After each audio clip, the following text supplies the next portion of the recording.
Bonjour Pascal Ouvrier. Bonjour. Vous êtes écrivain et biographe. Vous avez publié en 2011 Juppé 2012 avec ou sans Sarkozy. Oui.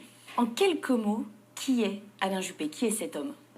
C'est très difficile de résumer effectivement en quelques mots. Je pense que c'est un homme d'État extrêmement brillant, intelligent, vif, et puis qui, je pense, a un destin devant lui encore, plus que jamais. Vous l'aviez déjà pressenti en écrivant votre ouvrage? Oui. Je pensais que effectivement, en 2012, il aurait pu éventuellement rafler la mise à droite. Bon, il y avait un président sortant, c'était difficile, c'est vrai, c'était un coup de poker, mais enfin bon, je pense que c'était pas impossible. Mais c'est quelqu'un, oui, effectivement, qui a une dimension aujourd'hui dans je dirais, dans le paysage politique très important, une position très importante. Et puis, je pense aussi que c'est quelqu'un qui est éminemment littéraire et éminemment romanesque. Et on n'a pas eu d'homme de cette trempe depuis François Mitterrand. La Juppé-mania dont tout le monde parle en ce moment, comment vous l'expliquez? Je pense que c'est dû au fait qu'une partie de la gauche française se rend compte que le président actuel est en très grande difficulté, c'est un euphémisme, et que donc une partie de la gauche pense que Juppé peut être le recours en 2017 et un recours face au Front National qui est de plus en plus dangereux et est aujourd'hui aux portes de l'Élysée. Donc Juppé, voilà, ça peut être l'homme de la situation. Est-ce qu'il travaille cette communication-là? Est-ce qu'il a des équipes qui l'aident à être médiatiquement plus en vue?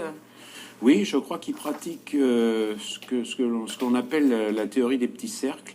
Je crois il est entouré de gens très efficaces, très compétents, des fidèles. Ça, c'est très important en politique, des fidèles. Et puis, progressivement, ils étendent à un deuxième cercle. Et puis, un troisième cercle qui peut être des financiers, des gens qui vont apporter leur soutien économique. Et puis, on voit aussi maintenant des gens de médias, de la culture, qui font l'opinion, comme on dit, certains écrivains aussi qui ont été approchés, je crois savoir. Donc oui, c'est quelque chose qui est en train de se mettre en place assez tranquillement et je dirais surtout assez sereinement, ce qui est important face aux autres futurs candidats. Est-ce que finalement son meilleur conseiller ce serait pas Jacques Chirac qui avait eu ce mot célèbre pour lui, le meilleur d'entre nous? On se souvient tous de cette phrase et finalement ça lui colle un petit peu à la peau? Oui, aujourd'hui, parce que ça s'est retourné contre lui à un moment donné. Mais devant la médiocrité ambiante, je crois qu'effectivement, c'est plus que jamais exact. Et c'est vrai que la fidélité qu'Alain Juppé affiche à l'égard de Jacques Chirac est aussi très importante en politique où les coups tordus sont fort nombreux. Est-ce que le poids de l'âge ne l'atteint pas? Est-ce que finalement c'est un peu le candidat désintéressé? Il l'a déjà dit, je ne ferai qu'un mandat, pas plus. Est-ce que ça aussi, ça lui sert? Oui, je crois que l'âge aujourd'hui n'a pas beaucoup d'importance. Je crois que les Français, dans la situation actuelle, situation économique, situation culturelle, enfin dans tous les domaines, en fait, on se rend compte que ça va très mal. Et c'est un homme qui n'a jamais dévié, qui a toujours tenu le cap, comme il dit. Je crois que l'âge n'a pas beaucoup d'importance. L'essentiel, c'est qu'il soit solide. Et il est solide. Il a eu des coups durs dans sa vie, il s'est toujours relevé. Et je crois que c'est quelqu'un qui sait allier d'ailleurs à la fois la grandeur qui est issue du gaullisme, et une certaine forme de candeur. Candeur dans le sens où, quand il est passé dans l'émission là, Des paroles et des actes. Des paroles et des actes, il a fendu un peu l'armure, mais je crois qu'il l'a fait un peu malgré lui parce qu'il était. C'était sincère? Je pense. Enfin, moi, je l'ai pris comme tel. Je pense qu'il était sincère. Je vous emmène maintenant dans le passé. Retour sur la carrière d'Alain Juppé. Alors avec ces photos. Ici, nous sommes en 1989 et Alain Juppé est alors secrétaire général du RPR. Oui. Est-ce qu'il se voit déjà président? Je pense qu'il y pense. Ouais, je crois qu'il y pense, oui, oui, oui, oui, oui, oui. Là, il est un petit peu psychorigide. Il a été le ministre des Affaires étrangères de François Mitterrand, et François Mitterrand avait dit, en le voyant, il en pensait beaucoup de bien, mais il avait dit c'est une trique.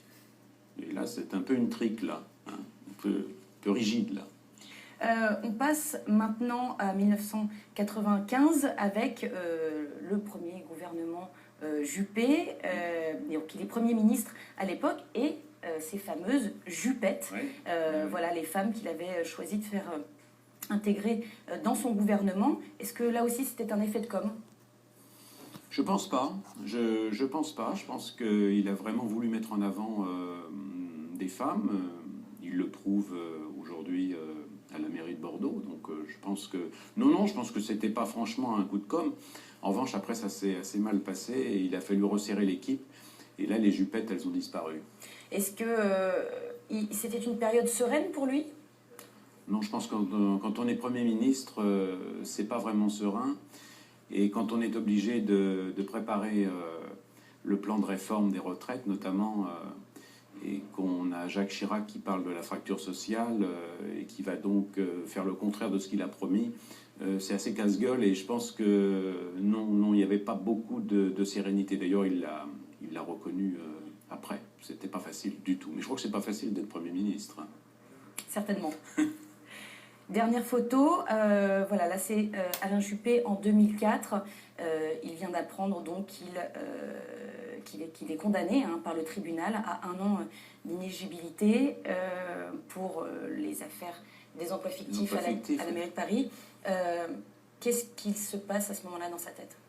Le bouclier a fonctionné, donc c'est lui qui va payer pour un système dont il n'a absolument pas profité. Bien sûr, il n'y a pas d'enrichissement personnel, il n'y a rien du tout. Je pense que ça ne va pas très bien parce qu'on peut penser que là, en 2004, il est vraiment cuit, quoi, il est vraiment fini.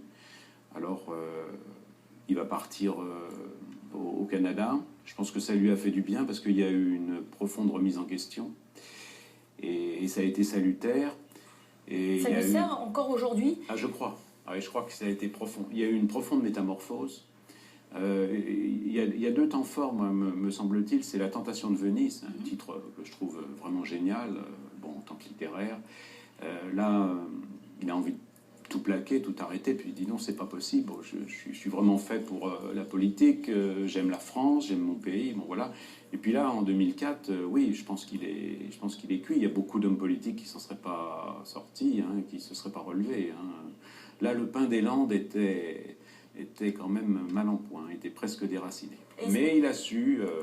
Est-ce que c'est l'homme qui assume, justement, puisqu'il ne le revendique pas spécialement, mais en tout cas, on le sait, et il l'assume. Donc, du coup, ça sert aussi à son discours? Je pense, parce qu'il s'est relevé. Il est revenu plus fort que jamais. Il y a encore eu d'autres coups durs après, en politique, mais il est toujours là. C'est quelqu'un qui... Non, je vous dis, je pense que c'est quelqu'un qui est solide, et aujourd'hui, on a besoin de gens fiables. Et quand ils disent quelque chose, ils mettent à exécution leurs paroles. Je crois que c'est fondamental. Je pense que c'est pour ça qu'aujourd'hui, il y a cette Juppé-mania, et puis aussi de n'avoir jamais transigé face au Front National. Je pense que ça, c'est très, très important aujourd'hui. Eh bien, merci beaucoup, Pascal Louvrier. C'est moi qui vous remercie. Mais non, vraiment, merci à vous. Et puis, voilà, le 2 janvier sortira votre premier roman. Oui. Je ne vous quitterai pas. On passe maintenant au zapping de la semaine politique. C'est Zapping.